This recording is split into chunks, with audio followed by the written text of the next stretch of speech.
বিসমিল্লাহির রহমানির রহিম। আসসালামু আলাইকুম সবাইকে। আমরা সবাই জানি ইসলামের চতুর্থ খলিফা হচ্ছে হজরত আলী রাদিয়াল্লাহু তাআলা আনহু।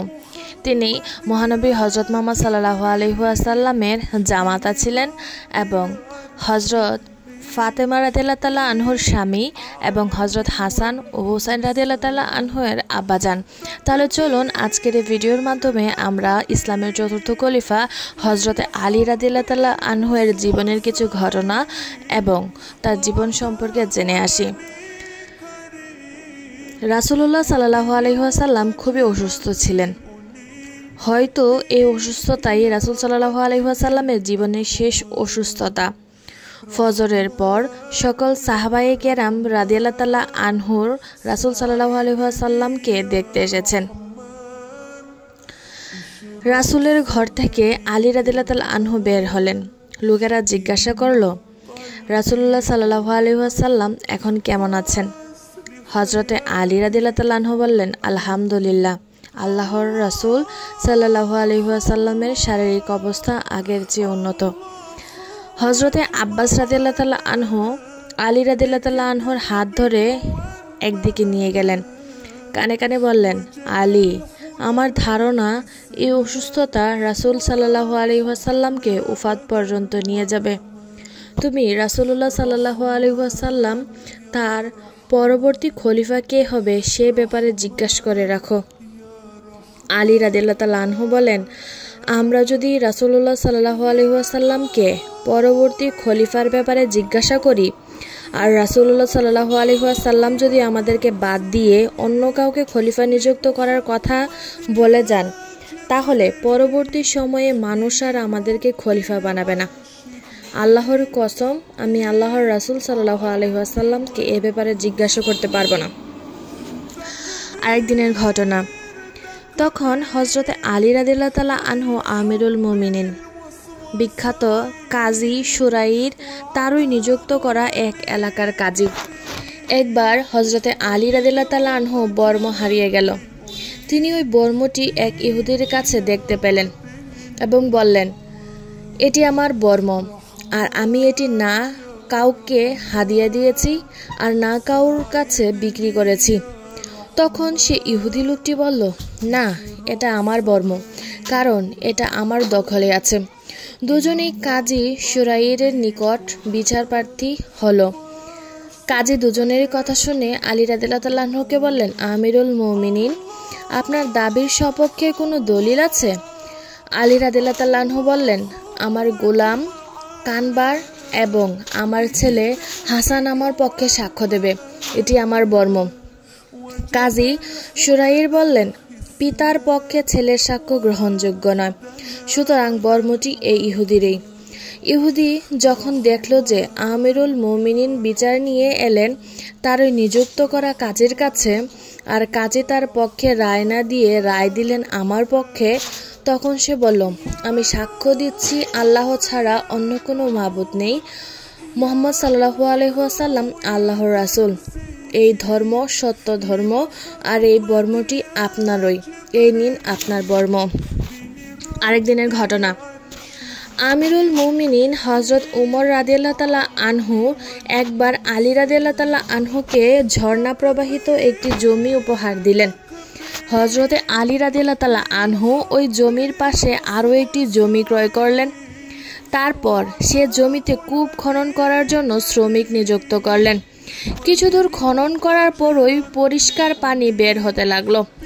শ্রমিকেরা দৌড়ে গিয়ে হজরতে আলী রাদিয়াল্লাহু তাআলা আনহুকে এই সুসংবাদ দিলেন।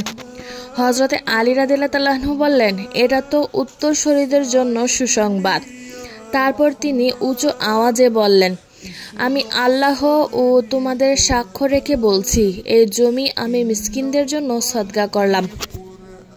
আল্লাহর রাস্তায় বের হওয়া, দূরে বা কাছের, নিরাপত্তা বা সন্ধিকৃত সকল মুসলিমদের জন্য এই জমি ওয়াকফ করে নিলাম। এই দান ওই দিনের জন্য করলাম যেদিন কিছু চেহারা হবে সাদা আর কিছু চেহারা হবে কালো। আল্লাহ তাআলা যেন আমাকে সেদিন ওই দানের উসিলায় জাহান্নাম থেকে মুক্তি দান করেন। আমিন, সুবহানাল্লাহ। আরেকদিনের ঘটনা। দুই মুসাফির সফরে বের হলো।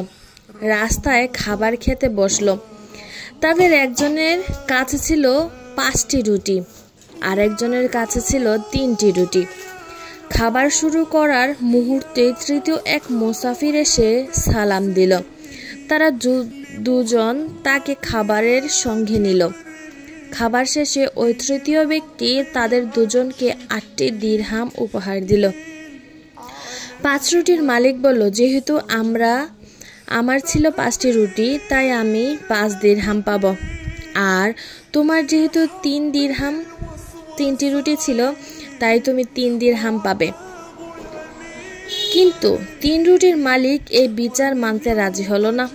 অবশেষে দুজন হযরতে আলী রাদিয়াল্লাহু আনহু এর বিচারালয়ে হাজির হলো। হযরতে আলী রাদিয়াল্লাহু আনহু দুজনের অভিযোগ শুনে 3 রুটির মালিককে বললেন, তোমার সঙ্গী তোমাকে যা দিয়েছে তা নিয়ে নাও, কারণ আমি যদি বিচার করি তাহলে তুমি এর চেয়েও কম পাবে। লোকটি তখন বলল, আমিরুল মুমিনিন, আমি যদি কম পাই তাও ভালো, কিন্তু আমি এর সঠিক কারণটি জানতে চাই। তখন হযরত আলী রাদিয়াল্লাহু আনহু বললেন, তোমরা যেহেতু 3 জনে সমান ভাগ খেয়েছো, তাই ধরো তোমার 3টি রুটিকে 9 ভাগ করা হলো, আর তার 5টি রুটিকে 15 ভাগ করা হলো। এখন মোট রুটির খণ্ড হলো 24টি। সমান ভাগ খেয়ে 3 জন 8টি করে খেয়েছো। তাহলে ফলাফল হলো তোমার 9 টুকরো রুটি, 8 টুকরো তুমি খেলে, আর মেহমানকে তোমার রুটি থেকে খাওয়ালে 1 টুকরো, আর তার 15 টুকরো থেকে সে খেলো 8 টুকরো, আর মেহমানকে খাওয়ালো 7 টুকরো। মেহমান দিয়ে গেল 8 দিরহাম। সুতরাং তুমি পাবে 1 দিরহাম, কারণ তুমি তোমার রুটি থেকে তাকে 1 টুকরো খাইয়েছো। হযরতে আলী রাদিয়াল্লাহু আনহুর এই ফয়সালা শুনে 3 রুটিওয়ালা খুশি হয়ে মুচকি হেসে বলল, আমি বুঝতে পেরেছি, এ বিচারে আমি সন্তুষ্ট, আমি 1 দিরহামই নিব। আরেক দিনের ঘটনা।